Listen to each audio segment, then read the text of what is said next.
बिस्मिल्लाहिर्रहमानिर्रहीम। My name is Zeeshan Ahmed और आज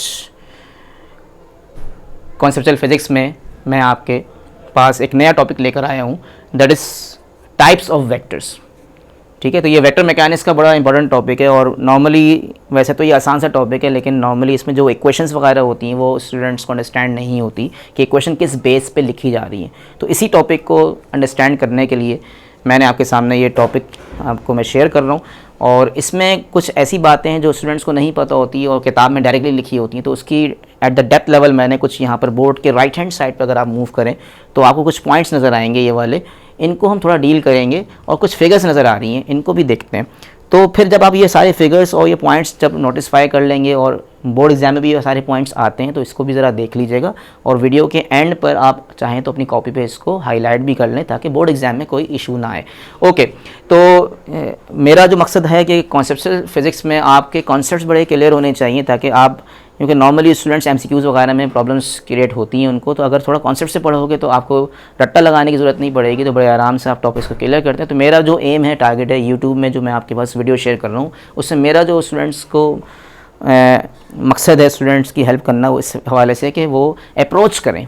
ठीक है, तो इसलिए थोड़ा सा टॉपिक मैंने एलोबरेट करके आपके सामने बोर्ड पे फोकस किया है। तो मैं वीडियो के राइट हैंड साइड पे जाता हूँ और आपको थोड़ा एक्सप्लेन करता हूँ कि आज का जो टॉपिक है वो हमारे लिए कैसे हेल्पफुल होगा इन पॉइंट्स के नतीजे में।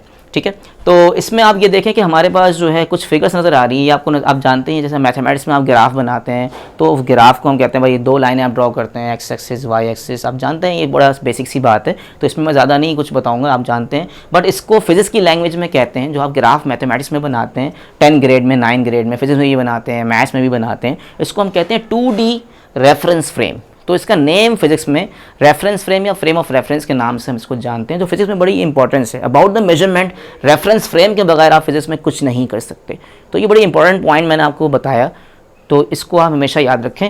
इस तरह हमारे पास या तो 2 डायमेंशन फ्रेम होता है, यानी फिजिकल एक्सपर्ट्स जो होते हैं या तो 2 डायमेंशन होते हैं, 1 डायमेंशन भी होते हैं, बट 2 डायमेंशन में 1 डायमेंशन हम डिफाइन कर सकते हैं। तो नॉर्मली हम ये 2 डायमेंशन फ्रेम फिजिक्स में नीड भी है, मेजरमेंट्स में बड़ा हमारा डीप रिलेशन होता है फिजिक्स में, तो इसलिए हम यहाँ पर इसको 2D रेफरेंस फ्रेम कहते हैं, इसको 3D रेफरेंस फ्रेम कहते हैं। यहाँ पर स्टूडेंट्स क्योंकि थोड़ा सा नहीं जानता है कि 3D रेफरेंस फ्रेम को हम कैसे जजमेंट करें या इसको कैसे ऑब्जर्व करें, तो इसके लिए मैं आपको एग्जांपल भी दूंगा जो डेली लाइफ से बड़ी क्लोज होगी, उसको मैं हाईलाइट करूंगा अंडरस्टैंडिंग के लिए। ठीक है, तो पहले आप ये समझ लें 3D रेफरेंस फ्रेम को बनाते कैसे हैं। एक्स एक्सिस बनाएं, वाई एक्सिस बनाओ, फिर बीच में एक लाइन बनाओगे एट द एंगल ऑफ 90 का हाफ करते एक लाइन बनाएं। तो ये X axis, Y axis and Z axis, ये 3 लाइन्स आप इस तरह से मीट करोगे। और ये जो मैंने ब्लू, आप अगर थोड़ा फोकस करेंगे तो आपको नज़र आएगा कि आपके पास जो है ये ग्रीन कलर का जो नज़र आ रहा है, ये एक बॉक्स बनाया है, इसका मतलब ज्योमेट्रिकली 90 डिग्री होता है। तो ये 2 लाइंस हों या 3 लाइंस हों, हर लाइन दूसरी लाइन के साथ, हर लाइन दूसरी लाइन के साथ एंगल 90 डिग्री बना रही है। That is called the lines are mutually perpendicular. Mutual माने होता है कि हर लाइन दूसरी लाइन के साथ एंगल 90 के साथ लिंक कर रही है, तो इसको हम कहते हैं परपेंडिकुलर टू ईच अदर या mutually perpendicular to each other. और एक और वर्ड होता है कि these 3 lines are independent lines, independent axis भी कहते हैं इसको। एक्सिस या लाइंस एक ही बात है। अगर आप एक्स पे मूव कर रहे हो तो आपसे वाई का कोई ताल्लुक नहीं है। If you are moving on X axis you are independent on y and z. If you are moving on y axis you are independent of x and z. If you are moving on z axis you are independent on x and y. तो x पे चल रहे हो तो y और z से कोई ताल्लुक नहीं बन रहा, तो y और z को इंडिपेंडेंट कहते हैं, because you are dependent on x, तो y और z क्या है, इंडिपेंडेंट है। इस तरह आप मान लें y पे मूव कर रहे हैं तो z और x इंडिपेंडेंट है, z पे चल रहे हो तो z वेरी कर रहा है, तो x और y, इसलिए कहते हैं इंडिपेंडेंट एक्सिस हैं। 2 डायमेंशन में होगा या 3 डायमेंशन में होगा। ये 2 डायमेंशन रेफरेंस फ्रेम है, ये 3 डायमेंशन रेफरेंस फ्रेम है। अब अगर इसको बनाना सीख लिया है तो मैं आपको इसको बताता हूँ। ये तो मैंने आपको एक बोर्ड के ऊपर 3 डायमेंशन व्यू दिखाया। इसको और मज़ीद अच्छा अंडरस्टैंड करने के लिए मैं थोड़ा सा मज़ीद फोकस करें अगर आप कैमरे को, तो आप देखें यहाँ पर मैंने कुछ शेडिंग डायग्राम बनाई है और इसमें सिर्फ थोड़ा सा आपको ये एक्सप्लेन करने की कोशिश की है कि यहाँ पर हम थोड़ा सा 3 डायमेंशन में प्लेन का आइडिया लेते हैं। ठीक है, 3D स्पेस भी कहा जाता है, बट 3D स्पेस का मतलब ये पूरा एक हमारे पास क्या है, स्पेसिफाइड रीजन है जहाँ पर हम 3D स्पेस में 2 डायमेंशन प्लेन एक्सप्रेस कर रहे हैं। तो वो कैसे दिखाओगे, देखो बेटा यहाँ पर वही डायग्राम मैंने दोबारा बनाई, एक्स वाई एंड जेड, और थोड़ा क्योंकि हम वेक्टर मैकेनिक्स पढ़ रहे हैं तो आपको यहाँ पर आई जे और के भी नजर आ रहा है। तो पहले आई जे के को मैं एक्सप्लेन करूंगा बाद में, पहले आप ये देख लें कि वही डायग्राम मैंने दोबारा बनाई। वो जो शेडिंग मैं शो कर रहा हूँ इसको अगर थोड़ा सा फोकस करें तो आपको नजर आएगा कि अगर आप मेरे पेन को देखें, मैं यहाँ पर बताता हूँ, ये x है, ये y है और ये z है। तो ये x और y, अगर ये 2 लाइंस अगर मीट कर रहा हूँ तो इसको एक्स वाई प्लेन कहेंगे। y और z को मीट कर रहा हूँ तो वाई जेड प्लेन है। x और z को मीट कर रहा हूँ तो एक्स जेड प्लेन है। तो आपको बुक्स में भी ऐसी डायग्राम नजर आ जाएगी। तो अंडरस्टैंड क्या किया, अंडरस्टैंड हमें इसको इस तरह से करना है कि अगर आप अपने रूम में एक साइड पे खड़े हो इस तरह से फ्रंट पर, जैसे मैं इस बोर्ड के सामने खड़ा हूँ जस्ट लाइक दैट, और जैसे ये रूम अगर आप देखें नज़र आ रहा होगा थोड़ा सा, तो अगर किसी रूम के, क्योंकि मैं पूरा फोकस नहीं कर पा रहा, तो बट आप इसको थोड़ा सा इमेजिनेशन करो, थोड़ा सा इमेजिन करो तो आपको अंदाज़ा होगा कि आप रूम के किसी एक कॉर्नर को, यानी रूम में एंटर हूँ और जिस तरह आप खड़े हुए जैसे मैं खड़ा हूँ, तो मेरे राइट हैंड साइड पे जो कॉर्नर है उसको अगर ऑब्जर्व करें, क्योंकि ये डायग्राम जो है मेरे इस रूम के राइट कॉर्नर पे अगर मैं देखूँ, उसको एडजस्टमेंट करूँ, तो ये जो पॉइंट ओ है इसको कहते हैं point of origin on the reference frame. तो ये स्टार्टिंग पॉइंट है, यहाँ से स्टार्ट करना है। अब रूम का एक कॉर्नर अगर आप देखते हो तो रूम का एक कॉर्नर पे अगर आप जाएँ तो ऊपर की तरफ अगर आप जा रहे हो तो ये जेड है, ठीक है। एक कॉर्नर का अगर इस तरफ जा रहे हो तो ये हमारे पास क्या x हो जाएगा, इस तरफ जा रहे हैं तो y है और इस तरफ जा रहे हैं तो z हो जाएगा, ठीक है। सॉरी, ये अगर राइट पे नहीं बल्कि अगर आप लेफ्ट पे देखें, मेरे बोर्ड के लिहाज से अगर रूम का वो वाला कॉर्नर जो है जिस तरफ मैं खड़ा हुआ था पहले, उस साइड से देखो तो ये x हो जाएगा, ये जो दीवार नज़र आ रही है उसका जो कॉर्नर है तो ये x हो जाएगा, ये y हो जाएगा और ये z हो जाएगा। इस तरह से हमारे पास क्या है 3 डायमेंशन रेफरेंस फ्रेम को हम, आप ये खुद भी इस लेक्चर के बाद थोड़ा सा ऑब्जर्वेशन रखना कि रूम के लेफ्ट हैंड कॉर्नर पे ओरिजिन मान लेना, कोने को देखना, दीवार के कोने को देखते हुए, कोने से इस तरफ जो दीवार नज़र आ रही है उसके बिल्कुल, क्योंकि आप जहाँ खड़े हुए हैं ज़मीन जो आपकी है, फ्लोर जो है, उस फ्लोर के एक लाइन इस तरह जा रही है x से, एक लाइन y है, एक लाइन z है। तो इस तरह x और y और z 3 दीवारें, अगर ये हमारे पास साइड वेज आ रहा है तो ये वाली जो वॉल अगर आप देखें, थोड़ा सा ऑब्जर्वेशन करें तो ये जो वॉल है हमारे पास एक्स जेड प्लेन हो जाएगी।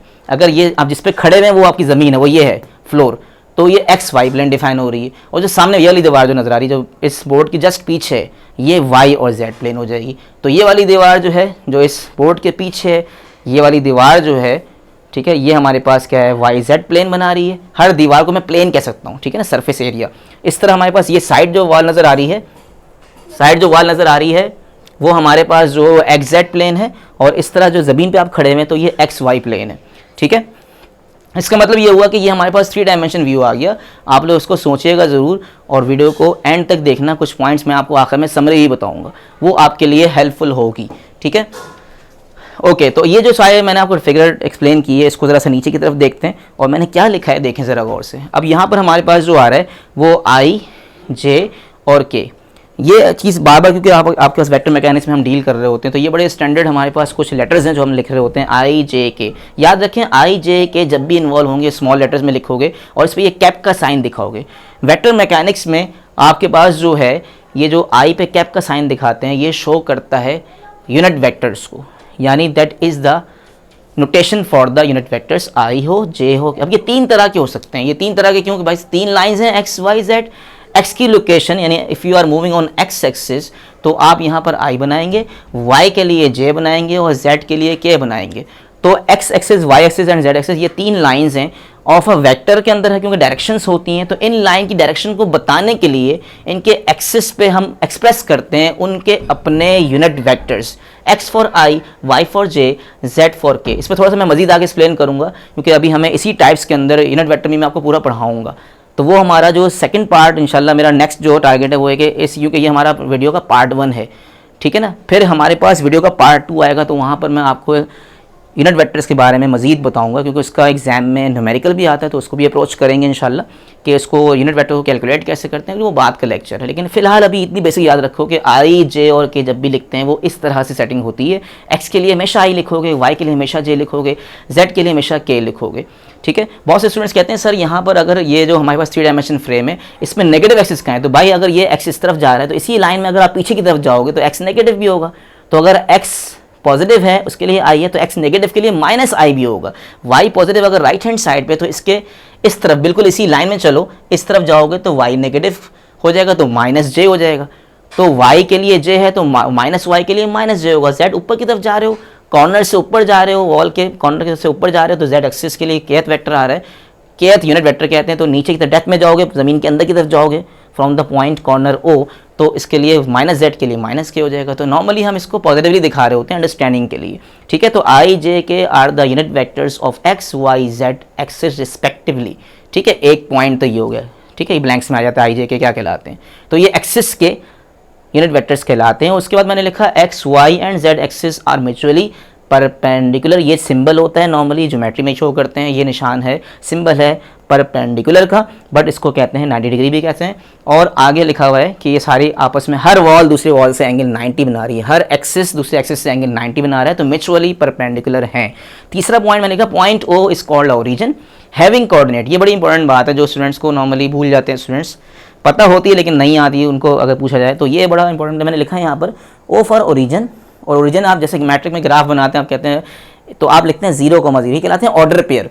तो भाई ओरिजिन का जो ऑर्डर पेयर है उसमें क्या है 0 0 क्यों लिखा, क्योंकि ओरिजिन स्टार्टिंग पॉइंट है, तो इसमें x component and y component, अगर 2 डायमेंशन है तो 2 कंपोनेंट्स होंगे, एक x होगा एक y होगा, 0 0 शो करोगे। और अगर हमारे पास 3 डायमेंशन फ्रेम है तो x y z 3 लाइंस थी तो 3 वैल्यूज होंगी। आप इसको पैरेंथेसिस कहते हैं, पैरेंथेसिस मैथमेटिक्स का वर्ड है, इसको मैथमेटिक्स में कहते हैं, मतलब इंग्लिश में कहते हैं राउंड ब्रैकेट। तो पैरेंथेसिस का मतलब round bracket, x y z मैंने समझाया है यहाँ पर। तो x का मतलब पहले हमेशा x आएगा, उसकी वैल्यू 0, y भी 0, z भी। क्यों 0 0, बिकॉज ओरिजिन स्टार्टिंग पॉइंट है, तो x y z तीनों पॉइंट्स की जो x y z तीनों हमारे पास जो वैल्यूज हैं x y z की 0 0 आ रही है, बिकॉज ये स्टार्टिंग पॉइंट है, इसको ओरिजिन कहते हैं। तो 2 डायमेंशन में हमारे पास दो हमारे पास क्या कंपोनेंट्स हैं x एंड y, 3 डायमेंशन में हमारे पास 3 कंपोनेंट्स हैं 0 0 0, मतलब x y z इन 3D स्पेस। 3D स्पेस कहते हैं जब हम 3 डायमेंशन की बात करते हैं, ठीक है। तो ये हमारे पास कुछ बेसिक व्यू था। अब हम मूव करते हैं टाइप्स ऑफ वेक्टर की तरफ। तो टाइप्स ऑफ वेक्टर को देखें ज़रा, तो दोबारा हम राइट की तरफ मूव करते हैं, और अगर आप कैमरा फोकस करें तो आपको नज़र आएगा यहाँ पर कि पहला हमारे पास जो वेक्टर है उसको हम डील करते हैं, नाम उसका है पोजीशन वेक्टर, ठीक है। इसमें बुक में अगर आप इसकी डेफिनेशन देखोगे तो आपको मिलेगा कि ऐसा वेक्टर जिसको हम ड्रॉ करते हैं किसी बॉडी की लोकेशन बताने के लिए, ये मैंने उर्दू में बताया, ठीक है। और इसके लिए वर्ड ये होता है कि ऐसा vector which is drawn from the origin, यानी ड्रॉन फ्रॉम द ओरिजिन का मतलब जितने भी वेक्टर्स नॉर्मली हम ड्रॉ करते हैं उनका जो टेल होता है, देखें वेक्टर को आपको बताया था मैंने कि अगर ये वाला पॉइंट टेल है तो ये वाला पॉइंट हेड है। टेल से लेके हेड तक वेक्टर की वेल डिफाइंड लेंथ होती है जिसको मैग्नीट्यूड का नाम देते हैं। बट अगर मैं बात करता हूँ एज अ टाइप बोलूँ कि व्हाट इज पोजीशन वेक्टर, तो ऐसा वेक्टर जो किसी बॉडी की लोकेशन को बताने के लिए हम सिग्निफाई करते हैं। मिसाल के तौर पर मैं मिसाल देता हूँ आपको, let's suppose here P is a point, ठीक है, ये एक पॉइंट है और ये एक्स वाई जेड मैंने बनाया पहले की तरह जो आपको बताया मैंने। तो 3D स्पेस में मैंने एक पॉइंट मेंशन किया ये वाला, ठीक है, ये मैंने ब्लैक से दिखा दिया, चले हेड साइन को मैंने ब्लैक। तो एट दैट लोकेशन मैंने एक पॉइंट है, फर्ज करें यहाँ एक शख्स खड़ा हुआ है, ठीक है, एक खुला मैदान है और एक शख्स खड़ा हुआ है और आपको उसकी लोकेशन बतानी है ग्राफिकल रेफरेंस फ्रेम में। तो आप कहेंगे सर वो बंदा जो खड़ा हुआ है वहाँ पर उसको आप एक लाइन से ड्रॉ कर दें, लेकिन आप जहाँ खड़े हैं वो आपका क्या है ओरिजिन पॉइंट है। तो अपने लिहाज से आप उसकी लोकेशन बताना चाह रहे हैं, वो किस एंगल से खड़ा हुआ है, तो आप एक लाइन ड्रॉ कर दो जो उस शख्स की लोकेशन बताने के लिए इस्तेमाल कर रहे हैं। तो दैट आप एक लाइन ड्रॉ करोगे और उसमें एरो बना दोगे, क्योंकि ये वेक्टर है तो एरो बनाना है, यानी आपके रेफरेंस यानी आप जिस जगह खड़े हैं उसको मान लो पॉइंट ओ है, पॉइंट ओ से पॉइंट पी तक मैंने एक लाइन मेंशन करी, उस लाइन को एज अ वेक्टर मैंने एरो बना दिया। तो ये हमारे पास उस बॉडी की या उस शख्स की लोकेशन को हमने सिग्निफाई किया, और जब मैंने इसको ड्रॉ किया तो ये मेरे पास एक पोजीशन वेक्टर आ गया रिगार्डिंग द एंगल थीटा। अब ये वेल डिफाइंड एंगल थीटा 45 70 जो भी आ रहा है वो आप देख लें कितना एंगल है इसका, फ़र्ज़ करें 90 से कम है इसलिए तो ये 45 या 60 जो भी एंगल आ रहा है। लेकिन अगर फ़र्ज़ करें मैं कह रहा हूँ यही डायग्राम अगर बुक में नज़र आ रही है तो ज़रूरी नहीं कि आप यही डायग्राम बनाओ। इसी 3 डायमेंशन फ्रेम में फ़र्ज़ करें मैं कहता हूँ मेरे पास एक शख्स यहाँ खड़ा हुआ है, ये देखो ये मैंने एक लोकेशन एक और शख्स ही दिखाई, ये पर्सन बी है, एक और शख्स है। अब मैंने कहा यार ये शख्स जो है इसकी लोकेशन बताओ अपने लिहाज से। आप यहाँ खड़े हुए हैं अपने घर में बैठे हुए हैं, जो आपका घर है मान लो वो ओरिजिन है, आसान वर्डिंग में समझाना चाह रहा हूँ। तो आप कहोगे भाई ये शख्स कहाँ खड़ा हुआ है, तो ये शख्स अगर आप लोकेट करना चाह रहे हो तो क्योंकि फ़र्ज़ करें इस शख्स की लोकेशन को मैं कहता हूँ पॉइंट क्यू, ओके। जब पॉइंट क्यू पे आओगे तो पॉइंट पी से बिल्कुल अलग हो, वो शख्स अपनी जगह खड़ा हुआ है, ये शख्स, तो हर शख्स अपनी एक लोकेशन पे मौजूद है और इसको आप ड्रॉ कर देंगे इस तरह से, एक लाइन बना दोगे। तो ये लाइन है, लाइन को वेक्टर फॉर्म में बताना चाह रहे हो तो आप एक एरो बना दो इस तरह से। तो ये पॉइंट क्यू की लोकेशन को बताने के लिए मैंने एक और वेक्टर आर ड्रॉ कर दिया। तो आर नॉर्मली शो करता है पोजीशन वेक्टर की फॉर्म को, ठीक है। जितने भी पोजीशन वेक्टर्स होते हैं उसको वेक्टर मैकेनिक्स में आप ड्रॉ करते हैं आर से, ठीक है। अब इसकी एक मैथमेटिक्स सीख लेते हैं। जब भी किसी वेक्टर को, याद रखना बेटा, जब भी किसी वेक्टर को मैथमेटिकली एक्सप्रेस करोगे तो उसमें एक्सिस के यूनिट वेक्टर डालोगे। यानी अगर मैं कहता हूँ आर एक वेक्टर है, वेक्टर जब भी आएगा, और चाहे वो पोजीशन वेक्टर हो, कोई भी वेक्टर हो, अगर मैं कहता हूँ उसको मैथमेटिकल फॉर्म में लिख के दिखाओ बेटा, तो आप कहेंगे sir R is the position vector at point P, at point P कोई भी है, ठीक है। ये आर है, इसको आर डैश कह दो भाई, ये डिफरेंट है, डिफरेंट पॉइंट पे different position vector different angle से ड्रॉ होंगे। ये भी देखो, इसका लोकेशन अलग है, इसका एंगल भी अलग हो गया, तो जैसे जैसे उस शख्स की लोकेशन अलग हो रही है, एंगल भी डिफरेंट हो रहा है। ये भी तो देखो, तो हर शख्स अपनी लोकेशन पे खड़ा हुआ है और उसका एंगल चेंज होते जा रहा है क्योंकि उसकी लोकेशन चेंज हो रही है, ठीक है ना। तो पॉइंट पी अलग लोकेशन पे है, पॉइंट क्यू अलग लोकेशन पे है, बट इन जनरल हम अगर यहाँ पर शो करें तो आर वेक्टर जो है इसको मैथमेटिकली कैसे लिखोगे, R vector equal to, vector का मतलब एरो लगाओगे, X I Y J Z K. इसको आसान वर्डिंग में ऐसे समझाता हूँ स्टूडेंट्स को कि भाई अगर हमारे पास ये वेक्टर आर है तो वेक्टर के हमेशा याद रखना, आपने पढ़ोगे मैट्रिक के अंदर 3 कंपोनेंट्स होते हैं। कंपोनेंट मतलब बाजू, आर्म्स कह लें, ठीक है ना। जैसे हम, मेरे 2 बाजू, एक राइट आर्म है, एक लेफ्ट आर्म है, बिल्कुल ऐसे ही हमारे पास किसी वेक्टर को अगर मैं शो करूं तो वेक्टर को एज अ मैथमेटिक्स हम कहते हैं वेक्टर के 3 बाजू होते हैं। अगर 3 डायमेंशन में हो तो मैंने यहाँ पर 3 डायमेंशन दिखाया, तो मैंने कहा यार ये रहा एक्स, एक्स के साथ हमेशा आई लिंक करते हैं, वाई के साथ हमेशा जे लिंक करते हैं, जेड के साथ के। तो हर वेक्टर को उसके कंपोनेंट्स में लिखने का तरीका ये होता है कि आप कहेंगे R is equal to X I, X is the component on X axis, और आई उस वेक्टर की एक्स की डायरेक्शन को बताने के लिए एक्सिस पे आप आयत वेक्टर दिखाओगे। आयत vector is a unit vector, ठीक है। Now we have a Y component, vector का दूसरा बाजू वाई कहलाएगा, फिर हमने जे लिख दिया क्योंकि वो जे डायरेक्शन में जा रहा है। तो ये जो यूनिट वेक्टर्स याद रखना, यूनिट वेक्टर मैं पढ़ाऊंगा बाकायदा, लेकिन मैं थोड़ा बहुत बता रहा हूँ उसके बारे में ताकि आपको ये क्वेश्चन समझ में आ जाए। तो मैं यही बता रहा हूँ कि हमेशा यूनिट वेक्टर को एक्सिस की डायरेक्शन शो करने के लिए यूज़ करते हैं। तो यहाँ पर एक्स की डायरेक्शन शो करने के लिए, एक्स एक्सिस की डायरेक्शन को शो करने के लिए मैंने आई लगाया, वाई की डायरेक्शन को शो करने के लिए जे बनाया, और जेड एक्सिस की डायरेक्शन को शो करने के लिए मैंने के बनाया। इस तरह से ये मैथमेटिक्स लिखना सीख लो। आगे इस पर जब हम न्यूमेरिकल्स करेंगे तो वहाँ ये इक्वेशन बड़ी काम आने वाली है, ठीक है। दूसरे की तरफ आ जाते हैं तो डेफिनेशन इसकी सिंपल सी है, ड्रॉन फ्रॉम द ओरिजिन का मतलब उसका हर वेक्टर जो भी बना रहा हूँ, चाहे मैं पॉइंट पी पे दिखा रहा हूँ, पॉइंट क्यू पे दिखा रहा हूँ, उसको ओरिजिन से लिंक करोगे ग्राफिकल में, फ्रेम में, 3 डायमेंशन हो या 2 डायमेंशन भी हो सकता है, ओरिजिन से लिंक करोगे, ठीक है। नाउ सेकंड वेक्टर की टाइप की तरफ आते हैं और देखते हैं हमारे पास नेक्स्ट जो टाइप आ रही है वो है हमारे पास फ्री वेक्टर है। इसकी there are so many examples in physics about the free vectors, लेकिन अभी हम सिर्फ डेफिनेशन पे आते हैं। और अगर मैं इसको सिंपल एक लाइन में डिफाइन करूँ और फिर मैं इसकी ज्योमेट्री बताऊँ तो बड़े आराम से आप इसको अंडरस्टैंड कर सकते हो। और ये मैंने लिखा है यहाँ पर, एक वर्डिंग में लिखा है, थोड़ा सा अगर आप इसको फोकस करेंगे तो नजर आएगा आपको। तो मेड पैरेलल टू इट्सेल्फ, यानी इसमें बिल्कुल थोड़ा सा हाईलाइट करके लिखा है डेफिनेशन को। इसकी डेफिनेशन कंप्लीटली अगर मैं बोलूँ तो एक ऐसा वेक्टर जिसको हम एक वेक्टर को देखते हुए दूसरा वेक्टर बिल्कुल इसके पैरेलल, आप देखें मैंने ये वेक्टर ड्रॉ किया, इसके बिल्कुल डायरेक्शन चेंज नहीं की मैंने, इस जैसा ही बिल्कुल फोटोकॉपी कह लें आप इसको, उसी जैसा मैंने ट्रेसिंग वैसे यहाँ भी किया। जो वेक्टर की लंबाई 2 सेंटीमीटर मैग्नीट्यूड आ रहा है, लेंथ आ रहा है, वही लंबाई मैंने यहाँ दिखाई, वही लंबाई मैं यहाँ दिखा रहा हूँ, वही लंबाई मैं यहाँ दिखा रहा हूँ। इसका मतलब which is made parallel to itself. इसको देखते हुए मैं ये ड्रॉ कर रहा हूँ, इसको देखते हुए मैं ये ट्रेस कर रहा हूँ, इसको देखते हुए मैं, there are so many vectors. तो इन 3D स्पेस मैं इस तरह के बहुत सारे वेक्टर, ये सिर्फ 4 बनाए हैं, आप 4 क्या 40 बना दें यहाँ पर, लेकिन इसमें डायरेक्शन चेंज नहीं करोगे। अगर किसी कोई शख्स क्या करे, फ्री वेक्टर को बनाते हुए कुछ इस तरह बना दे, अगर मैं यूँ बना दूँ, मैं कहूँ सर ये वेक्टर जो आपके पास आ रहा है ये 2 सेंटीमीटर का है, और इसको मैं कह दूँ यार ये एक और नया वेक्टर है बी। नया इसलिए कह दिया मैंने कि भाई ये ए सारे मैच कर रहे हैं, ये अनमैच हो रहा है क्योंकि इसका लंबाई तो उतनी ही है लेकिन डायरेक्शन कहीं और जा रही है, तो that is different from others, so it is not a free vector. तो इसमें क्रॉस लगा दूंगा, भाई ये फ्री वेक्टर नहीं है, B is not a free vector, but A सारे वेक्टर्स जो नजर आ रहे हैं, एक जैसे जो नजर आ रहे हैं, ये सारे के सारे फ्री वेक्टर्स कहलाएंगे। तो ये लिखा मैंने ये मेड पैरेलल टू इटसेल्फ, इसको देखते हुए मैंने इसका सेल्फ बनाया, इसका सेल्फ बनाया मैंने ये बना दिया, इसको सेल्फ लेते हुए इसका ये बना दिया। तो इस तरह से हमारे पास ये कॉन्सेप्ट आ जाता है फ्री वेक्टर्स का, ठीक है। अब इसकी एग्जाम्पल मैं आपको डेली लाइफ से देता हूँ कि फ्री वेक्टर्स जो है फिजिक्स में इसका क्या काम है। तो वेक्टर मैकेनिक्स में हमारे पास जो है फ्री वेक्टर की एग्जांपल मैं वैसे दे देता हूँ आप लोगों को, वैसे तो इसकी एग्जांपल नहीं लिखनी, एक मार्क्स की एग्जाम में डेफिनेशन आती है वो आप लिखेंगे और इसका इस फिगर बना देंगे।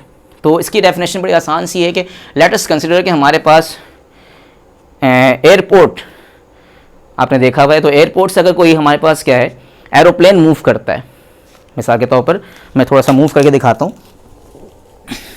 सपोज हमारे पास एक एरोप्लेन है जो इस डायरेक्शन में मूव कर रहा है at the angle of 45 degree, A for aeroplane हो गया। और उसी के साथ एक और एरोप्लेन है जो उसी एंगल से मूव करता है, उसका नाम है बी। उसी के साथ एक और एरोप्लेन है, वो किसी और एयरपोर्ट से उसी एंगल से मूव करता है। ये सारे एरोप्लेन एक साथ मूव कर रहे हैं एट अ टाइम, एक सेम टाइम में। एयरपोर्ट ए, एयरपोर्ट बी, एयरपोर्ट सी से 3 तरह के एरोप्लेन्स एक साथ एक ही एंगल से मतलब क्या कर रहे हैं, फ्लाई कर रहे हैं। तो ये वेक्टर और सेम स्पीड से कर रहे हैं। तो उनकी डायरेक्शन को शो करने के लिए ए बी सी क्या कहलाएंगे, उन एरोप्लेन्स की डायरेक्शन जो आ रही है, मैं मान लेता हूँ उसकी वेलोसिटी। तो इसकी वेलोसिटी v1 है, इसकी वेलोसिटी v2 है, इसकी वेलोसिटी, 3 तरह के एरोप्लेन्स हैं, 3 तरह की वेलोसिटीज़ हैं। They are in the same direction and they are in the same speed. तो डायरेक्शन भी सेम है, स्पीड भी सेम है, हर चीज़ सेम है। और तीनों वेक्टर्स को मैंने बराबर इसलिए बनाया, तो इनको मैं फ्री वेक्टर्स कह सकता हूँ। और बहुत सारी एग्जाम्पल्स हमें मिल जाती हैं, लेकिन फ़िलहाल इतना याद रखें। Now let's move to the other type, जो बड़ी आसान सी टाइप है और इसके नाम में इसकी डेफिनेशन छुपी हुई है, दैट इज़ नल और ज़ीरो वेक्टर। नल माने क्या होता है, कुछ नहीं होता, मतलब नल मीन ज़ीरो। तो नल कह लें, ज़ीरो वेक्टर कह लें। तो इसको मैंने डिफाइन किया, वेक्टर हुज मैग्नीट्यूड या लेंथ कह लें, जो वेक्टर्स होता है उसकी जो मैग्नीट्यूड होती है उसको लेंथ शो करते हैं। तो a vector whose magnitude length is zero, i.e. इसको शो करते हैं ओ फॉर, एरो बनाया ओ पे, तो ये कहलाता है जीरो वेक्टर। मैंने आपको बताया था कि वेक्टर की अगर लेंथ को शो कर रहे हैं तो आप इसको मॉड साइन से दिखाएं। साइन ऑफ मॉड का मतलब वेक्टर की लेंथ को हमेशा ये साइन से शो करते हैं। तो ये एब्सोल्यूट का साइन भी इसको मैथमेटिक्स में कहते हैं। तो sign of absolute equal to zero, मतलब ऐसा वेक्टर जिसकी लंबाई ना हो, मतलब लंबाई ना का मतलब होता है जीरो यूनिट लेंथ। तो इसका मतलब है कि हर वेक्टर की लंबाई तो कुछ ना कुछ होती है। तो ये जीरो वेक्टर का कॉन्सेप्ट कैसे हम समझें, ये स्टूडेंट को अगर मैं अंडरस्टैंड करने बोलूँ समझाओ तो स्टूडेंट नहीं समझा पाता। तो मैंने एक छोटी सी डायग्राम बनाई है। आपने अगर हेड टू टेल रूल पढ़ा था लास्ट क्लास में, तो हेड टू टेल रूल के अंदर आपने वेक्टर्स को ऐड करने का तरीका सुना था। तो इसका मतलब ये है कि अगर हम एडिशन के कॉन्सेप्ट की तरफ आते हैं तो कभी कभी ऐसा होता है कि वेक्टर का रिजल्टेंट जो आता है,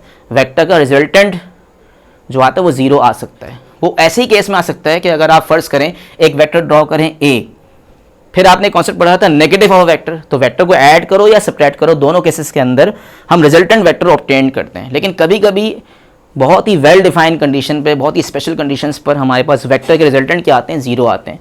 वो कैसे आ सकते हैं, मान लें ये वेक्टर मेरे पास एक ए है, दूसरा वेक्टर मेरे पास माइनस ए है, मतलब ये इस ए का नेगेटिव वेक्टर माइनस ए हो जाएगा, क्योंकि ये राइट वर्ड है, ये लेफ्ट वर्ड है, सेम एंगल से। जितनी लंबाई इसकी है उतनी लंबाई इसकी है। अब मैं अगर इन दोनों वेक्टर्स को by head to tail rule add करूँ, तो मैंने कहा वेक्टर ए के साथ माइनस ए को कंबाइन करो तो प्लस ए से माइनस ए कैंसिल होगा, आंसर कितना आएगा, जीरो वेक्टर। क्योंकि ये वेक्टर है तो जीरो के ऊपर एरो लगा देते हैं। ये इसका एक कन्वेंशन शो किया जाता है कि जीरो तो लिखोगे बट जीरो पे एरो का साइन लगाओगे, मतलब जीरो वेक्टर या नल वेक्टर भी कहते हैं। डेफिनेशन इसकी इंतहाई आसान है, वेक्टर हुज मैग्नीट्यूड या length is taken as zero is called a null और जीरो वेक्टर। तो ये एक टाइप हमारे पास आ गई। लास्ट टाइप की तरफ मूव करते हैं, और जो लास्ट टाइप हमारे पास आ रही है that is called a unit vectors. इसमें भी इसके नाम में इसकी डेफिनेशन बड़ी आसान सी है। यूनिट का मतलब क्या होता है, मीन्स वन। तो a vector whose magnitude is one, ऐसा वेक्टर जिसकी लंबाई 1 हो, 1.1 भी नहीं हो, 2 भी नहीं हो। बाज़ औक़ात हम वेक्टर्स की लंबाई को स्पेशली 1 कह रहे होते हैं, तो उसकी वेक्टर की लंबाई का मतलब मैग्नीट्यूड या लेंथ कह लें, यानी उस वेक्टर की एरो की लंबाई कितनी होगी, 1 यूनिट बाय स्केल।